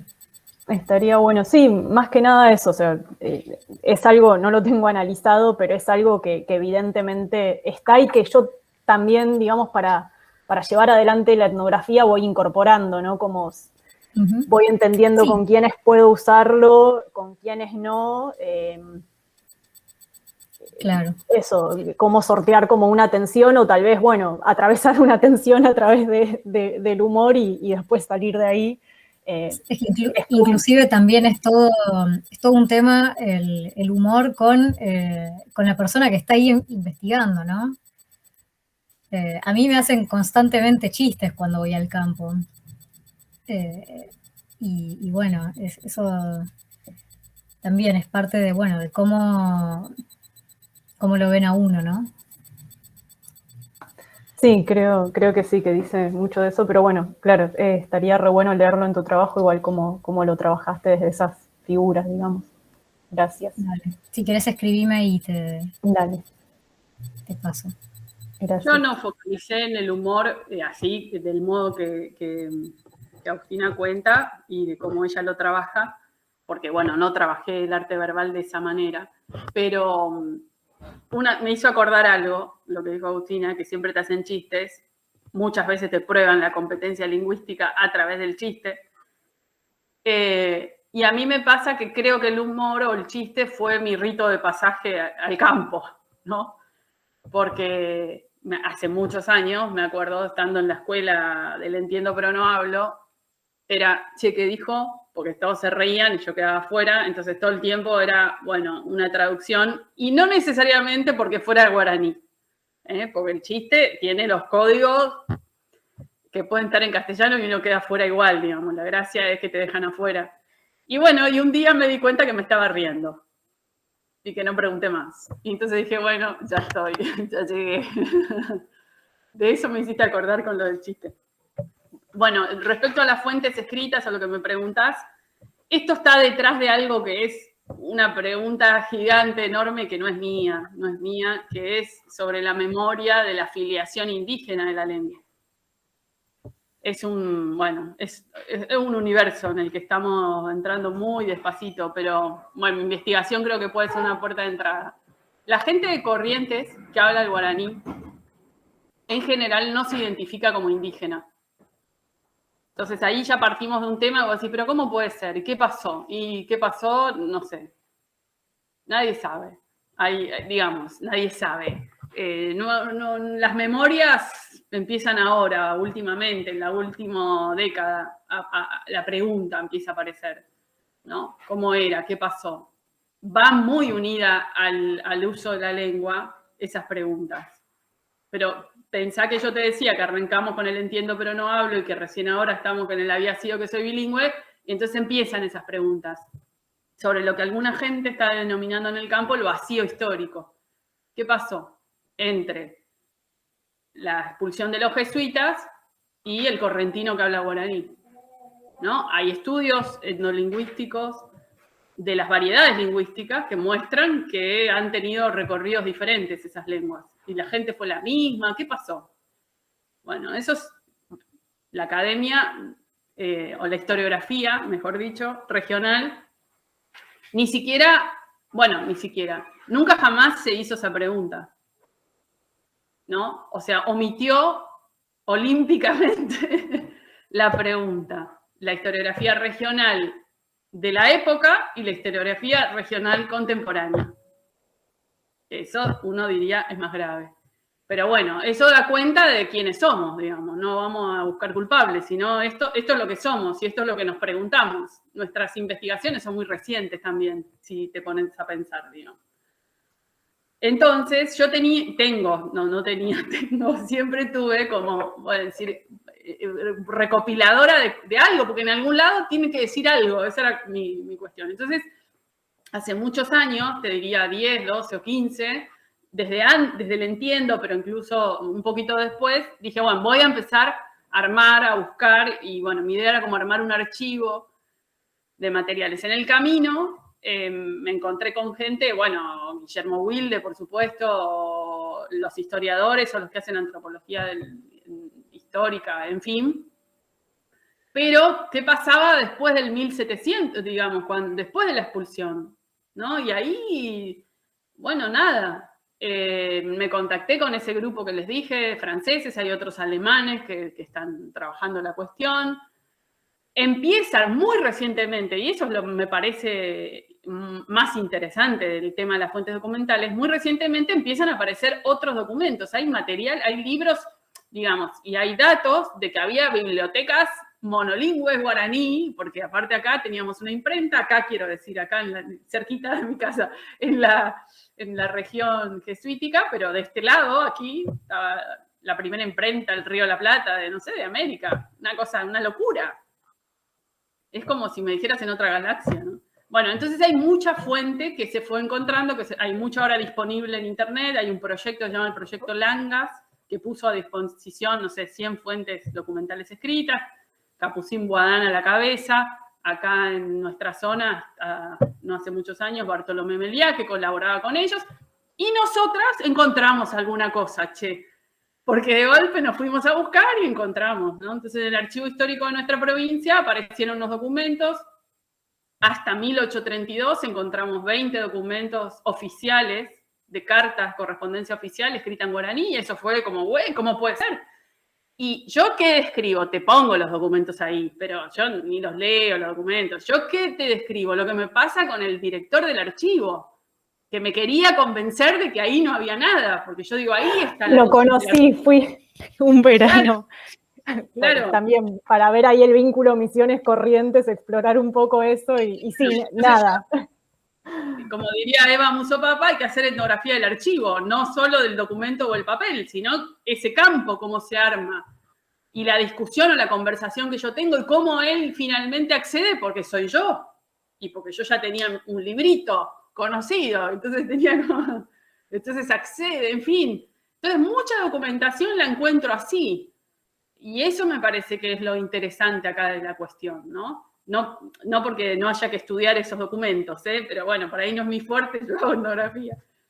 Entonces así fui recopilando, y tanto por mención como por omisión, fui reconstruyendo a lo largo de los siglos, bueno, mojones, yo hice una interpretación mía, una genealogía que yo armo a partir de esto que encuentro, y que seguramente cambiará si encontramos más cosas, digamos, ¿no? Hay cosas fuertes, qué sé yo, evidentes, no sé, las leyes educativas, no hay una puta ley que diga algo de la gente, eso es lógico, digamos, uno no te esperás encontrar. Ahora, con semejante cantidad de población monolingüe guaraní, y la persistencia de esa gente en, digamos, regular, normatizar una cantidad de leyes omitiendo, es fuerte también, ¿no? Pero bueno, es difícil, yo soy antropóloga, no soy historiadora, viste, ponerte en el contexto de la época, todo eso es otro trabajo, ¿no? Que yo por lo menos no estoy habituada. Pero me parecía valioso igual, más allá de que yo no soy la experta en el tratamiento de ese tipo de fuente, me parecía valioso igual ponerla a consideración. Decir, miren, muchachos de la academia, acá hay un montón de documentos, tómenlos, y yo lo que estoy diciendo es, se produjo invisibilización sobre esto, ¿no? Y hay mucho para hacer en función de eso, de las fuentes, ¿no? De las que hay y de las que no.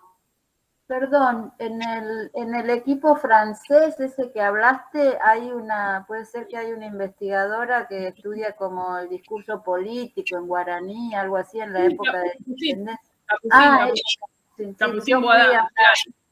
Yo fui a una charla que ella dio hace varios años que vino.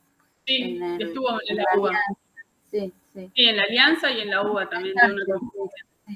Ella estaba ahí, estaba haciendo un análisis de las cartas de Belgrano, que están escritas en guaraní. Escritas en guaraní, sí, exactamente. Sí, están en el Museo Mitre en Buenos Aires, bla, bla, bla, bueno. Y parte de su equipo hacen, bueno, distintas cosas. Y lo mismo el equipo que está... Es como un análisis del discurso en guaraní, digamos, lo que hacen, sí. No necesariamente, porque también agarran las palabras y cómo determinado léxico tiene determinado significado político y de acuerdo a la variedad lingüística y quien lo usa, la situación de uso. Entonces, no es solo análisis del discurso. Ahí hay análisis lexicográfico y político, digamos, me parece a mí. Pero tampoco yo soy especialista, yo leo y bueno, no. Digamos, hemos colaborado. Ya que estoy acá, cuando hablaron de esto de los usos del humor, me faltó preguntar eso que vos, Carla, hiciste referencia a esa. O sea, porque una cosa es el humor, el chiste propiamente dicho, pero por eso quería preguntar yo, los códigos del humor. O sea, ¿es gracioso el chiste para vos, digamos, o es porque... Ese es el tema, ¿no? Son los mismos códigos del humor, porque es como una traducción también, ¿no? Sí, es una buena pregunta. Sí, claramente el humor se traduce digamos, de otras formas, ¿no? No es que hay... Bueno, en todos lados hay chistes como los que se hacen acá o así. Por definición, yo lo que tomo es, bueno, la situación humorística es la que hace reír a los participantes. Es una definición bastante laxa de lo que es el humor. Y bueno, ahí adentro caen un montón de situaciones cotidianas que producen la risa de los participantes, ¿no? Y bueno, en eso está también la explotación de un montón de recursos del lenguaje que los hablantes usan para generar estas situaciones, ¿no? Como decía recién, la exageración, el absurdo, la metáfora, la anáfora. las rimas. Porque a veces el humor apela, digamos, a alguna cuestión cultural que uno no la tiene, no la percibe, digamos. Entonces no te resulta gracioso porque es algo no aprendido, no sé, ¿no? Códigos diferentes, por eso me resulta interesante. Exacto, por eso, bueno, yo decía en mi presentación que los datos, digamos, del corpus lingüístico no se pueden como mirar a secas, ¿no? Aislados, sino es necesario mirar el contexto porque, bueno, sí, eso.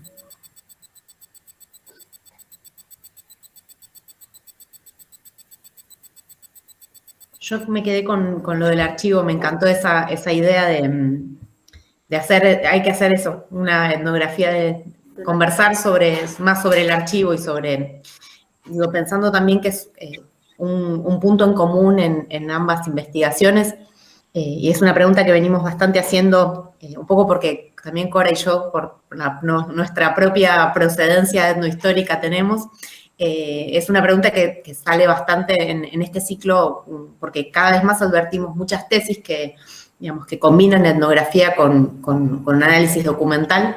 Si sienten de alguna manera que hay una posibilidad de pensar el archivo y el campo como huellas complementarias, ¿no? Es una pregunta que nos gusta un poco retomar en el ciclo, porque realmente aparece mucho esta perspectiva, esta combinación.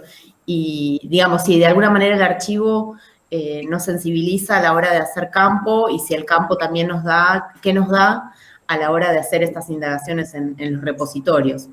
Y un comentario más, me parece como sumamente interesante también esta apertura para empezar a pensar en el archivo. Bueno, yo justo, Carolina, venía leyendo bastante a Eduardo Santos Neumann, bastante no, leí un par de cosas que me interesaron un montón, que tienen que ver con esta cuestión de la competencia gráfica de los guaraníes y empezar a descular en el archivo, digamos, realmente el tema de la autoría indígena, ¿no? Bueno, se me abrió un mundo, pues nosotras que hacemos fundamentalmente mucho trabajo de archivo. Por un lado nos interesa mucho tener esta perspectiva de ustedes que es tan mixta y que pone estos canales a dialogar. Y por otro, preguntarte un poco más, Carolina, cómo era como ese trabajo tan minucioso de empezar bueno, cómo venía haciendo esta cuestión de este reconocimiento, ¿no?, de autoría indígena para muchas de las fuentes documentales, que bueno, que en principio uno puede pensar que en situaciones de misiones guaraníes iban bien apuntando hacia un canon mucho más del orden de lo, de lo religioso, de lo evangelizador, pero que bueno, como por ejemplo Neumann advierte, esa competencia después es utilizada sobre todo en contexto de conflicto como una, por supuesto, una herramienta de denuncia y una herramienta fundamental que, digamos, aparece bueno, nada, poniendo el dedo en las propias contradicciones del colonialismo, ¿no? Entonces, bueno, un poco así volviendo al archivo y al campo, quería dejar estas inquietudes. Reflexiones medio, bueno, no superficiales, pero digo, yo no ahondé tanto en esto. Neumann, sin dudas, es un referente fundamental, porque el trabajo de él no tiene comparación, digamos, lo que él ha hecho con, bueno, como la puesta en valor de la producción de escritura, ¿no?, indígena. En el caso nuestro, acá lo que se combina para mí tiene que ver con estos procesos de memoria que yo les decía, porque a muy vuelo de pájaro podemos decir que estaba muy clara en la investigación anterior las caracterizaciones peyorativas del hablante de guaraní, ¿no? El tape, el guarango, eso está como claro, ya el conocimiento, el avance de conocimiento, nadie tiene duda de que eso es así y ya está explicado, digamos, ¿no? Y nosotros con los documentos lo que vemos es como una continuidad, pero ¿qué continuidad es esa? Yo marco el momento, digamos, de construcción de ese sujeto ignorante, digamos así, o tape, a principios del siglo XX, que casualmente no, por la instalación de la escuela, ¿no? La ley Laine sería lo fundamental, pensando en Corrientes, en el interior, pero Corrientes en particular, y la instalación de la escuela primaria en el interior correntino. Ahí es donde empiezan a aparecer esa gran, yo le llamo contradicción, los intelectuales correntinos o la élite correntina que era bilingüe, alfabetizada, que publicaba obras, y el bilingüe campesino que era un tape, digamos. Era el mismo guaraní, pero no importa, en uno le valía y en otro no le valía. Pero, ¿cómo vos, la pregunta mía tenía que ver con decir, bueno, cuando vos ponés en foco que vos tenías elites guaraníes, en el sentido de que había guaraníes alfabetizados que eran bilingües, porque, ojo, primero eran monolingües guaraní alfabetizados, pero después cuando los jesuitas se fueron, los muchachos empezaron, ahí es impresionante, porque los tipos se liberan, según lo que dice Neumann, ¿no? Y las evidencias que él muestra, es muy fuerte, porque ahí empieza una producción de escritura mucho mayor y liberada de la tutela de los jesuitas, digamos así. Entonces ellos usan la escritura en términos de negociación, en fin, aparte de otras cosas que no se sabe todavía, porque hay unos archivos que se han quemado, destruido, supuestamente, ojo, porque también los guaraníes habían ido a la selva también, ¿no? ¿Qué selva? ¿No? Entonces también hay construcciones históricas o memorias respecto de que eso se quemó, desapareció, pero hay datos de colecciones de, no sé, 1000, 2000 ejemplares de textos escritos publicados, impresos en guaraní, ¿no? Entonces, bueno, cuando vos te encontrás con una población que en el siglo XVII escribía en guaraní, era alfabetizada en guaraní, y que aparte tenían prácticas de lectura comunitarias, o sea, era gente, hoy le llamaríamos culta, con prácticas de lectura, escriturales y de lectura, bla, bla, bla, bla. Esa gente después, en el siglo XX, era bruta, era bestia porque hablaba guaraní. Entonces, claro, digamos, está bueno no hacer memoria sobre eso si vos necesitás considerar o construir un sujeto subalternizado que no sea para escribir nada, ni en castellano, ni en guaraní, ni en nada. Y la misma gente hoy, el correntino medio hoy, que se encuentra con esa información, se queda deslumbrado, queda impactadísimo. Entonces hay unos procesos ahí de subjetivación.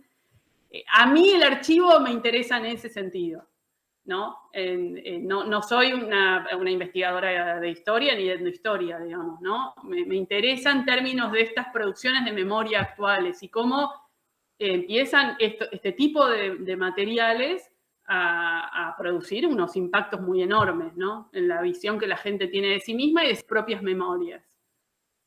Bueno, hay mucho por hacer. Esto que les tiro es como súper incipiente. Yo no tengo mucho escrito nada de esto en la tesis, algo, pero nada más, ¿no? Y sí, creo que Neumann es un gran referente en ese sentido. Hay mucha discusión, igual también, entre ellos discuten mucho.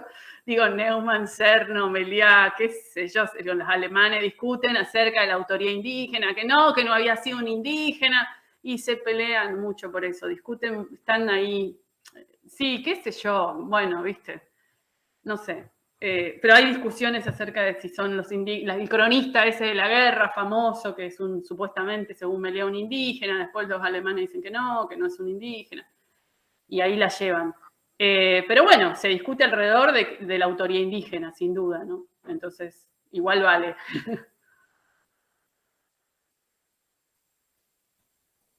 Voy a prender la luz, que estoy oscura.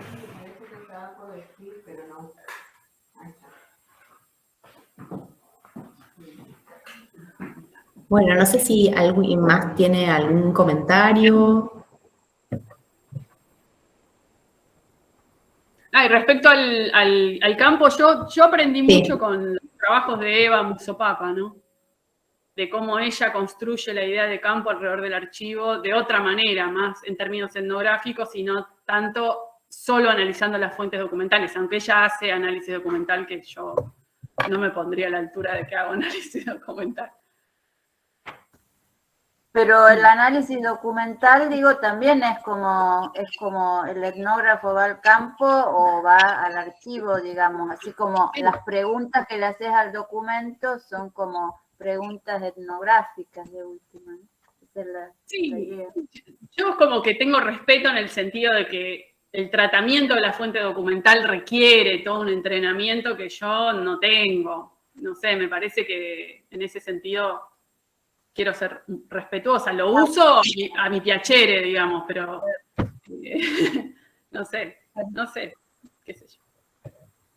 Yo antes que sigamos, quería ponderar las imágenes que han presentado ambas. María Agustina, la foto esa del grupo de niños me encantó, muy ilustrativa. Y Carolina, me encantó, bueno, el video primero y el otro de los investigadores, digamos, haciendo las entrevistas. Eso estuvo buenísimo, ¿no? Me parecieron muy, muy buenas las imágenes, ambas.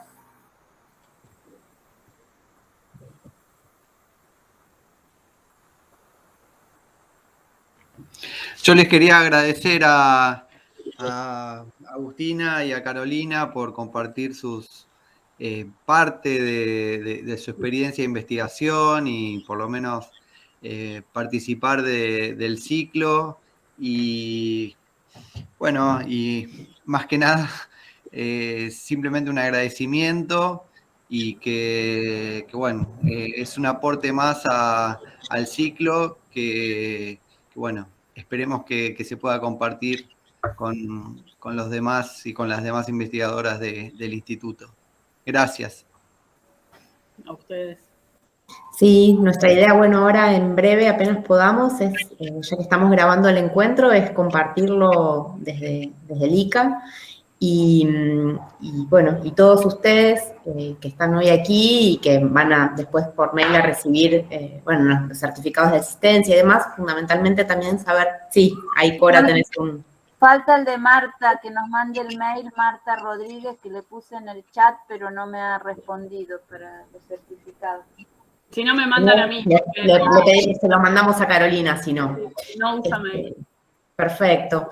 Quedan, bueno, incluidos todas y todos en nuestro mailing para invitarlos a los próximos encuentros, que, bueno, imagino, Cora, que seguiremos, nos ha dado tan buen resultado para esto, en particular la virtualidad. Sí. He tenido público y expositores de distintos lugares, así que, y la posibilidad después de compartirlo que quede colgado para quienes no pudieron asistir hoy. Así que, bueno, eso, van a tener pronto noticias nuestras por esos dos motivos, ¿no? Y bueno, y también quedamos en contacto con Agustina y con Carolina para poder ir chequeando si están en el repositorio de sus tesis o para pedirles información para artículos o cuestiones que nos interese seguir indagando. Les agradecemos muchísimo haber estado esta tarde acá con nosotros y... No sé si quieres agregar algo más, Cora. No, yo agradecerles a las dos, estuvo re interesante la charla y la manera como ustedes han trabajado sus etnografías, me parece fascinante y bueno, eso, nada más que un gusto compartir con ustedes el ciclo, ¿no? Bueno, gracias. Y gracias, Alejandro, por siempre estar también. Ale, muchas gracias. Apoyar. Sí, a vos y a todo el ICA. Gracias por la invitación, chicas. No, a ustedes. Gracias por la invitación. Gracias. Nos vemos pronto. Chao, gracias. Gracias.